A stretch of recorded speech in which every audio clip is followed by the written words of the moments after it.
Schwab Advisor Services is a proud supporter of the RIA Edge Podcast and independent financial advisors like you. When it comes to your independence, Schwab Advisor Services is all in. They provide industry-leading custody services with no AUM minimums, no custody fees, and digital onboarding for starters. With Schwab, you'll be backed by some of the most passionate folks in the industry with over 35 years of experience helping firms of all sizes. To learn more about everything Schwab can do for you, visit advisorservices.schwab.com. Hi, everyone, and thanks for joining us. This is the RIA Edge Podcast. This, as you know, is the podcast where I, David Armstrong, editor of wealthmanagement.com, get a chance to talk to folks inside the wealth management industry and the RIA industry, and specifically on levers of growth and how firms are growing by design, not by default, what they're doing differently, and how all firms can learn from them. So today, thrilled to speak to Lisa Salvi, Managing Director of Advisor Services there at Schwab, on the occasion of their publishing of their annual advisor benchmarking report. Lisa, thanks very much for joining us. Thanks so much for having me today, David. This is an annual report that you guys do, very comprehensive, over 1,000 advisors. Maybe, do you want to take a moment just to sort of level set a little bit about the reports and how many advisors you talk to, where you find them, where you source them, how you get them to participate? Yeah, sure. So every year we field our RIA benchmarking study in Q1, and advisors from across the country complete information about their business. We love doing this because it gives us such deep insight into the firms and helps us understand on a one-on-one basis how to work with them more closely. This year, we had about 1,300 firms who participated, and that represents $2 trillion in assets under management, believe it or not. It's our 18th year of doing this study, and we're just very grateful for all of the participation, because not only does it give us great insight about each firm and how we work with them, but also the industry at large and some of those trends and insights that we can glean that help more firms outperform over time. Sure, and absolutely, and we talk about how you've seen one RIA, you've seen one RIA. They're not all the same. They have various business models, very different structures, but collating like this, you talk to advisors across the board, all AUM sizes, with various different kinds of metrics that you look at that make, I think, comparisons pretty legitimate for the industry overall. You want to talk about maybe just a little bit, kick us off here, some of the top findings that came across. I mean, the ones that strike me most obviously up front is that growth is back for advisors after 2022, when I think AUM overall fell largely because of the market's downturn in 2022. But this year, 2023, advisors doing well again. Yeah, I think that's really the headline this year, is just how quick of a rebound we were able to see. So because we filled this study in Q1 of 2024, most of the results we go through, like you just said, will be for year end 2023. But what a rebound. We had 17.9% AUM growth for the median firm. And that's after 2022, we were negative 7.1%. So really nice rebound in terms of AUM. And then we also saw revenue was up by 6%, client growth was up by 4%. So really strong top line numbers. Of course, I always like to look at organic growth because that's the more controllable component of growth that strips out all of the noise of the market. And that really shows you what are firms doing, how well is their strategy resonating, their marketing efforts, their client experience. And that was also a really good news story. So we saw that organic growth was just pivotal last year. There was an increase in assets from new clients at the highest point in 5 years, and the assets from existing clients reached the second highest point in 5 years. So really a strong year in 2023 across the board. Organic growth seems to be the story in the advisor world now. Everyone's looking for it. We try to suss out a little bit how firms are doing it, how they're finding organic growth apart from market growth. Do you want to tell us a little bit about what you found around organic growth, some of the specific growth rates, like some of the key groups in the study? What were the top performer growth rates organically, how this compares? More of a deep dive into organic growth. Absolutely. I mean, I think if an advisor only knows one metric in their business, be really clear on what your organic growth rate is for the reasons I just talked about. That's what's telling you how well your strategy is resonating. So once you strip out all that market performance, we saw that for firms over 250 million in AUM, they had about 5% organic growth. And that's respectable for sure, especially when you think of how high quality organic growth is in the RIA industry. We see year over year, 97% client retention. We actually just did an analysis and went back for a full decade. It's been 97% for ever since we can remember measuring. So when you add a new client relationship, typically that relationship stays with you, increasing the net present value of each of those relationships. But what I really like to look at, and what you just touched on, is how do some firms outperform? That's probably like the number one question I have received over the course of my career, and that my team receives each and every day. And so a few years ago, we really said, look at this amazing wealth of data we have from benchmarking. It's like such a gift. How do we start to look at this and start to answer that question with the numbers? And so we did a whole, long project with our data scientist team, and we isolated the top 15 metrics that lead to outperformance. And so for all of those 1,300 firms that I mentioned that participated last year, everyone gets put on this firm performance index, and the top 20% of firms become our top performing firms. And so that really starts to show us not only how are firms achieving great results, but what kind of behaviors are they also putting into place. So when I look at that top performing firm cohort, they had organic growth rate of 12% in 2023. 12% organic growth is pretty enviable for like any industry. So that's really where it gets very interesting. I have a lot of firms who think that those are just like the really large or really well-established firms that are achieving those levels, but we actually see the overall population of top performing firms. It's firms of all sizes, kind of comparable to the overall demographics of the broader study participation, and it's firms of all sizes. So there's really some actionable insights we can start to glean that help us see how are firms achieving that 12% organic growth rate. Amazing. So high organic growth firms across the spectrum, not just simply larger, more established firms that maybe have the resources to pour into some of these programs. That's exactly right. Can you talk a little bit about how you're defining organic growth, right? There's organic growth in terms of new clients walking in the door, and there's organic growth in terms of expanding wallet share of existing clients. Are you seeing any kind of interesting statistics there, or where this organic growth is coming from? Yeah, so we're seeing across the study, referrals are still driving about 67% of the growth, which is pretty typical. We've seen that for years and years. That's not a big change. But as we look at how firms are making their way into that top performing firm cohort, they consistently do a lot of things well. And one of those things is documenting more of their strategy.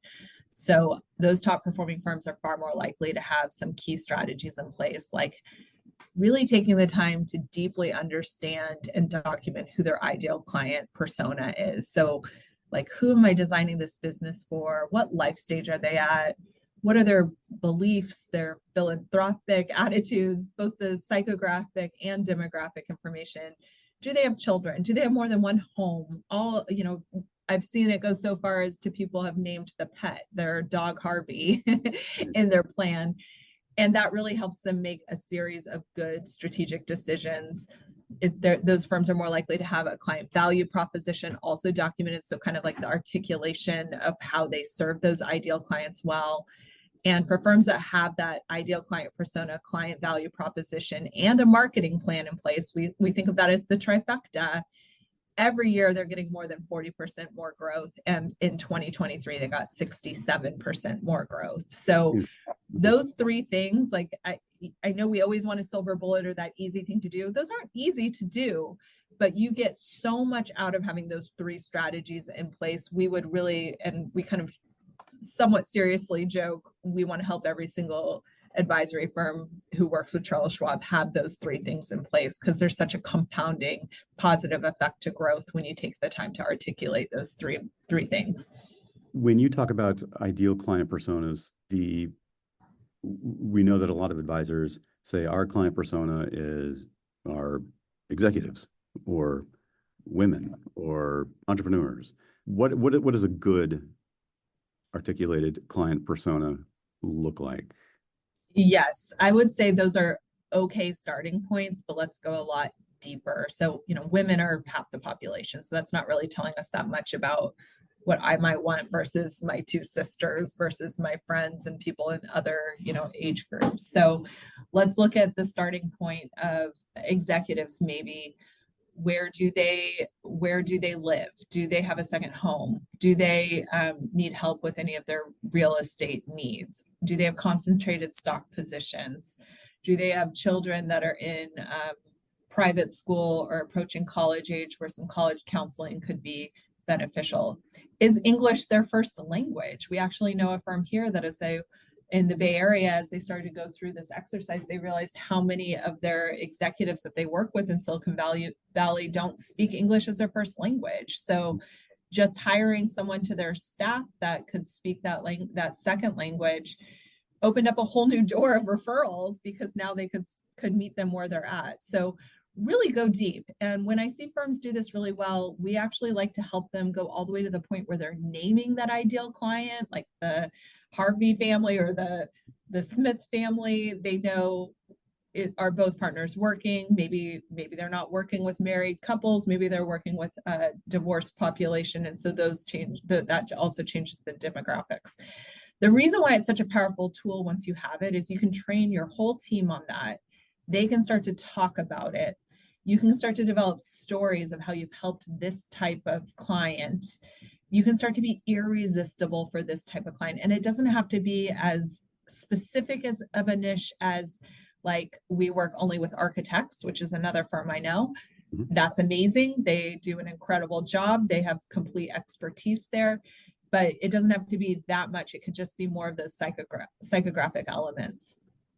Not only then use that for like strategy, right? But in your marketing plans, but then you can also train your new employees on this and just really create a business where everyone asks their questions. What would the Smith family want? And that helps you make good strategic decisions along the way. And do you find the firms that have these articulated client personas exercising great discipline in implementing them? In other words, are they turning people away because they don't fit into that ideal client persona? I mean, it seems counterintuitive that we turn people away in order to dive deeper into the clients that we want, and that actually leads to more growth than it would be if we just took everybody who's coming in the door. But is that what you're finding? Yeah, I mean, that's always the nerve-wracking part, right? So we like to try to think of it as, if your ideal client is the bullseye on that dartboard, are you at least getting close enough to it that you're on the dartboard and not hitting the wall with your dart? So, and the other thing I would say is there are time periods for advisory firms, maybe where you're just starting out and you're just really hungry, and you might not necessarily be truly turning away that many clients. And that is an understandable thing. I still would like to see those firms know who their ideal client is so they can start to make good strategic decisions and investments to become more irresistible to that group, including things like just your tech stack, your website, some of your messaging from day one. So we work with firms at all points in their life cycle to help get these things in place. I actually think it's a great opportunity to do it while you're still in that, I need to grow in order to survive mode. And then as you grow larger and larger, we also have we're really fortunate that we were able to have a 5 billion plus peer group in the study for the last couple of years, just to all the growth in the industry. But as you start to look at these really large, multi-location firms, they will sometimes start to have maybe 2 or 3 real ideal client personas, but they are really creating a client experience consistent with that ideal client persona. Otherwise, we like to really challenge firms to have one. And so it does change as you grow, but the principles behind it and the benefits behind it are there at all phases. Interesting. And I imagine that this bleeds into, or understanding that client persona bleeds into how you market to that group. Can you talk a little bit about what you find firms that are in this top quintile of growers are doing differently when it comes to marketing? Yeah, I think first of all, they know who they're trying to reach through the work you and I just talked about with ideal client persona. So it's really important to kind of know who you're trying to reach and craft stories. We always like to use storytelling. Why does your firm exist for your ideal client persona? That should be on your website. The top 2 pages anyone's going to go to when they're researching your firm are the kind of about us, so the firm story, and then, believe it or not, the bios of your staff. So those are really good places to put some of that early energy around telling the story of who you've designed your firm to help and why each person on the team has a personal connection or a passion around serving that group. You can make a series of more increasingly complicated marketing decisions too, based on your ideal client persona. Like, people always ask, should I have social media or not? I would point you back to your ideal client persona and your strategy. Who are you trying to reach? Are they going to look at you on LinkedIn or Instagram, or are they not? Maybe advertising on a podcast in your region that's really specific to those ideal client personas could be really a high ROI opportunity. And then when you take it a step further and you think of how important just documenting your referral plans, whether it's client referral or centers of influence or business partner referrals, it also helps in those situations to be clear about who you serve so that other people can connect to it. They can start to tell your story in the marketplace. And when you have those strategies also documented, there's also a compounding effect to the growth there. Interesting. And I think you point out in the study somewhere that the patience that's required to cultivate some of these COIs for these referrals, it could be a year or so before anything pays off, but you're still cultivating those relationships with those COIs. Is that what you're finding of the firms that have that patience to play that long game ultimately?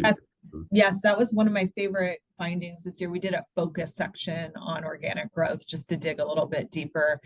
And when we're out there working with firms on either client referrals and creating a culture of referrals within their firm or centers of influence referrals, we really try to encourage firms to be clear about who you're trying to reach with those centers of influence. But one of the findings that we found, and we see this in real life too, is it takes a year of cultivating a new COI relationship before you can expect to see any type of referral. And so that's where we really would encourage firms to not only have a clear vision and process for how they approach those firms and build trust and relationship, but also stick with it for the long run. Don't do it for 7 months and get frustrated and move on to the next one, because it's going to take at the median about a year to get that first referral. Firms that have these strategies documented, and a lot of them are tracking both the hard results of this strategy, but also the behavioral elements that they want to see, like how many times they're going to meet with a COI. Those firms that have that strategy documented get 4 times the growth. So that's a really powerful place to have a true strategy. We also saw that on the median firm had 2 COI relationships per individual that has some sort of business development responsibility in their role. So that's not overwhelming, but that's kind of what we're seeing is 1 to 2 is a normal amount of COI relationships to manage if you are in a semi-business development role. Okay. The COI referrals brings up another aspect. You mentioned, I think that 67% of growth is attributable to referrals, new clients walking in the door from these channels. The other percentage, I'm imagining, is around service expansion. Are we seeing firms growing or increasingly relying on service expansion to drive organic growth? That's a great question. We definitely see expansion of offerings happening year over year. And so you can talk to any advisory firm and they feel that in terms of just a little bit of margin compression.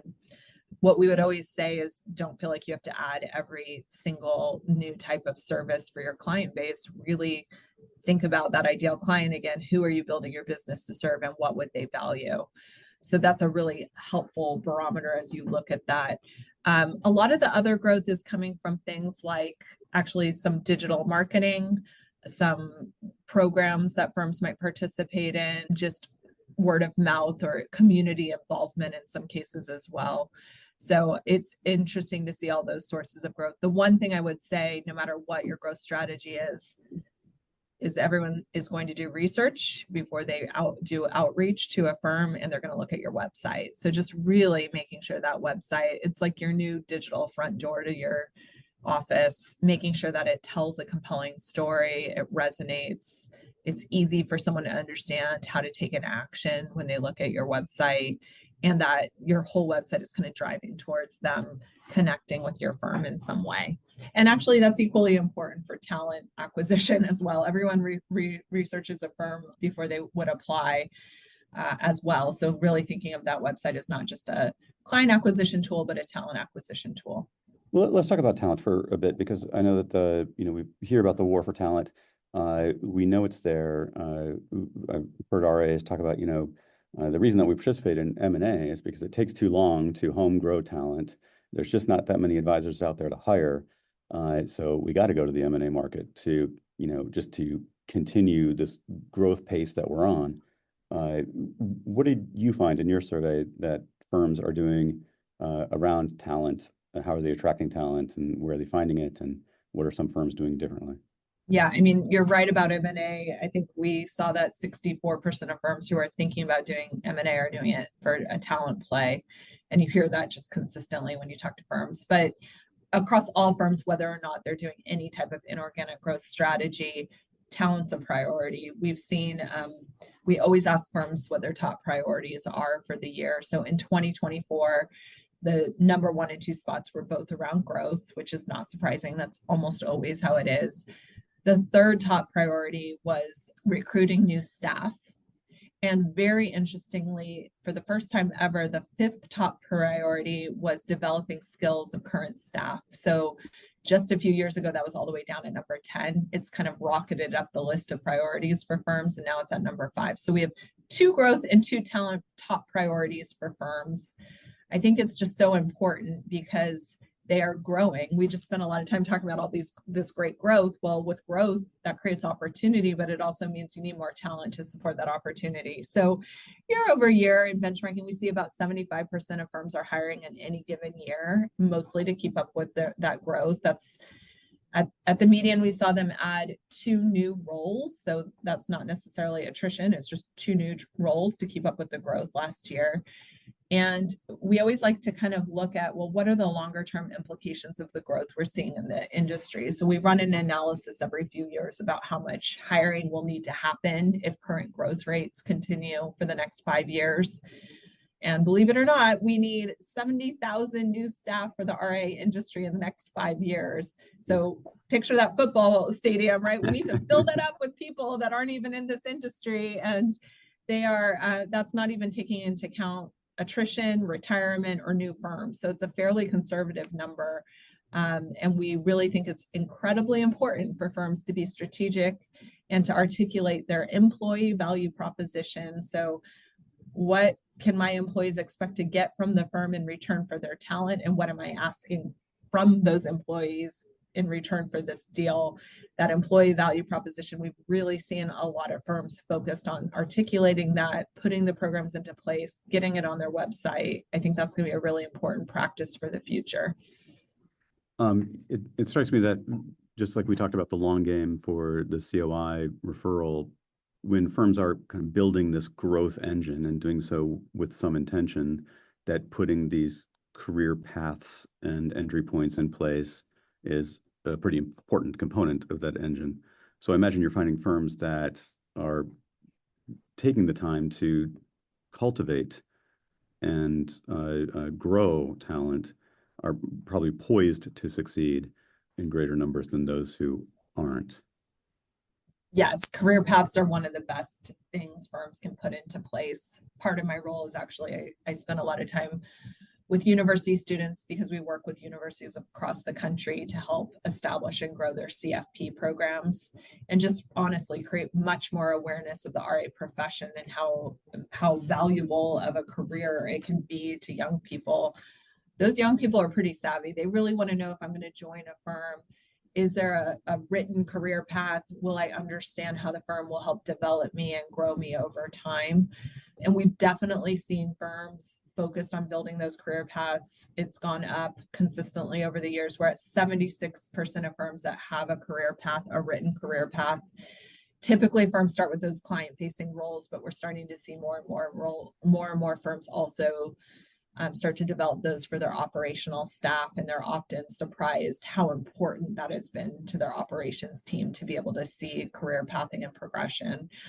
And just in terms of that employee value proposition I was just talking about, What the experts would tell you is a lot of things need to be competitive in your employee value proposition. So things like compensation, benefits, incentive comp, those are good to have be competitive. But pick one thing and make it really stand out as your signature program in your employee value proposition. So I'm seeing a lot of firms that have developed a career path and they name it and they brand it and they shout it from the rooftops. Some of them put the actual career path on their website. Others cover it during the interview process. And it doesn't have to be a career path. It could be a path to partnership. That's your signature program.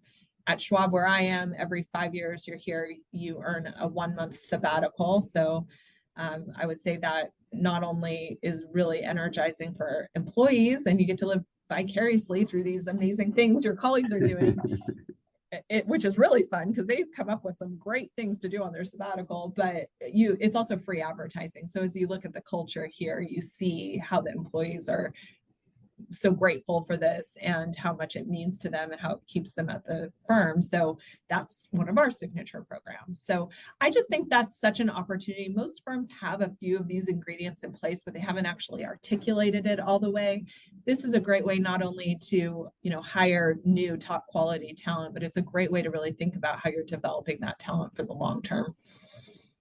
It's interesting. It's so much of the stuff that is required or has been proven successful for RIAs who put these growth machines in place with intention.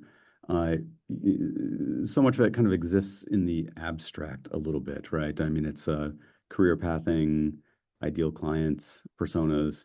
This is stuff that can exist on a PowerPoint slide somewhere or on a whiteboard, but until it kind of becomes actual process of people doing things, it doesn't really take root. I mean, is there something you're seeing in the firms that do this where, they kind of take that leap from, yes, we have a documented and intentional plan for growth, but then taking it from that into actually implementing it? What are some of the stumbles that firms have there, and firms that aren't stumbling, what are they doing differently? Yeah, I mean, I think over the past few years, we've seen a lot of professionalization across RIAs across the country. Just the speed of change has been more rapid, lots of professionalization. But there's always that moment where you might have put something down in writing. You've already done a lot of that hard work. You're feeling kind of good about things, but then it's that next step of the change management of making it almost part of your firm culture. So when we're working with firms, we like to do things that help bring good change management principles into place in terms of not only the way that executive communications go, but in some cases actually training the whole team. So firms that can do this really well, let's take client referrals, for example. When you're trying to create a culture of referrals, we like to see firms kind of break the whole firm into different teams, and each team has to develop a story for their ideal client. So we say there's 5 essential story types. Let's just say the origin story. Why does the firm exist? If you start to tell that story, and you didn't have to be the founder, but you can really articulate its reason for being, you're going to be more productive in those conversations with prospects or in the industry, because that's a normal thing. Where do you work? What does your firm do? It can come up constantly. So we train the whole team, and then they kind of workshop these stories and put them into place. And, this is everyone. This is everyone from the CEO to the receptionist. And we've actually seen the receptionist sometimes generates new business after going through the training because they're telling the firm's story. So if you can do some of those strategies where you're bringing more people into the process and you dedicate a little bit of time to share stories, give feedback to each other, make those stories better, have this little library of, client referral success story, a client outlier story, like a wow moment of something the firm did that really just stood out. That really helps people understand and connect with it more. The second thing I would say is firms are getting better, and I would like to see even more of this, of setting behavioral goals in addition to metric-driven goals. And so it can look like, I'm going to have this number of meetings with a COI, or I'm going to reach out and determine if any of these 10 COIs could be a potential fit for our firm in the next quarter.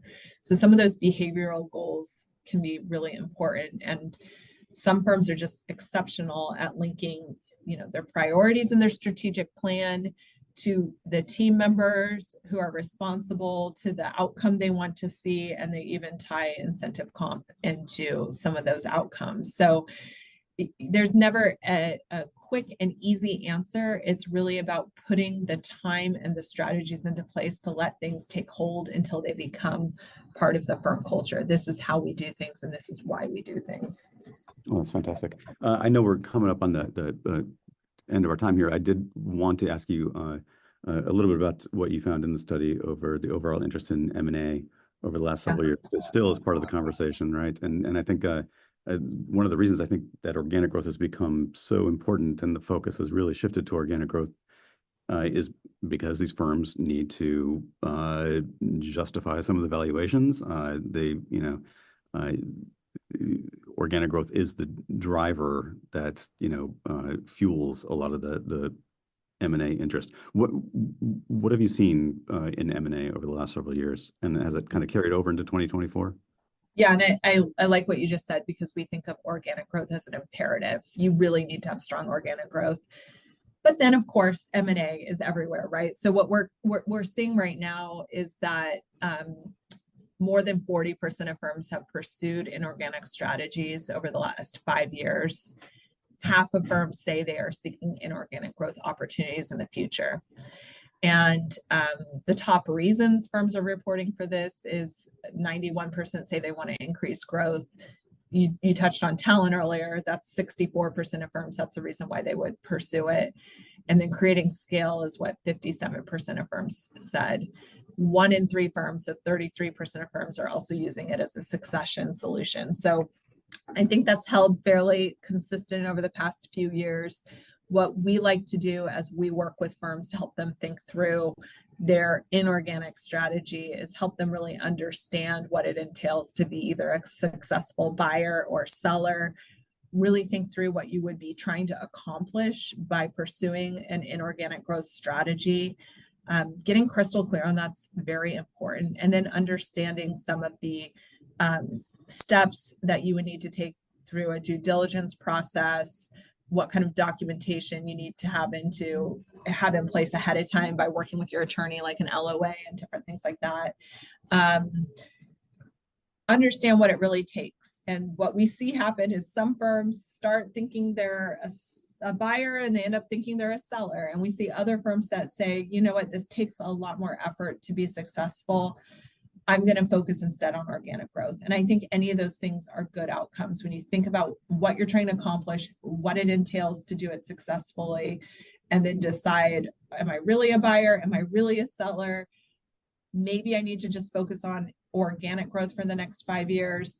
And kind of understanding some of those value drivers as well can just help them think through keeping different options open for the future, because we're kind of seeing a strategic reset across the industry relative to M&A, where it's not just a one-time transaction the way we used to think about it. It could be multiple different things. There could be an internal succession. There could be a purchase of a firm. There could be then a sale of that combined firm. There's more steps and opportunities, maybe a partial sale of the firm to a PE partner. There's just a lot of different flavors for firms to understand and think through. And we really want to help firms just understand what it takes to be successful with whatever strategy they pursue.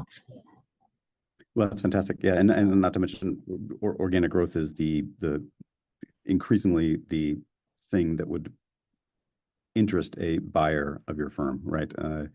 Without that organic growth story, there might not be a place in the M&A market for you. I don't know. That's right. But Lisa, this has been great. We're past our time. I've kept you longer than I promised I would. I apologize for that. But we could talk about this stuff all day long. There's great insights in this report, as there is every year. Thank you for helping us dive into it and articulating some of it. And I think if folks are interested, they can find it. There's a lot of good stuff there. Lisa, thanks very much for joining us on the RIA Edge podcast. Thank you so much, David. And thank you for listening. Schwab Advisor Services is a proud supporter of the RIA Edge podcast and independent financial advisors like you. When it comes to your independence, Schwab Advisor Services is all in. They provide industry-leading custody services with no AUM minimums, no custody fees, and digital onboarding for starters. With Schwab, you'll be backed by some of the most passionate folks in the industry with over 35 years of experience helping firms of all sizes. To learn more about everything Schwab can do for you, visit advisorservices.schwab.com.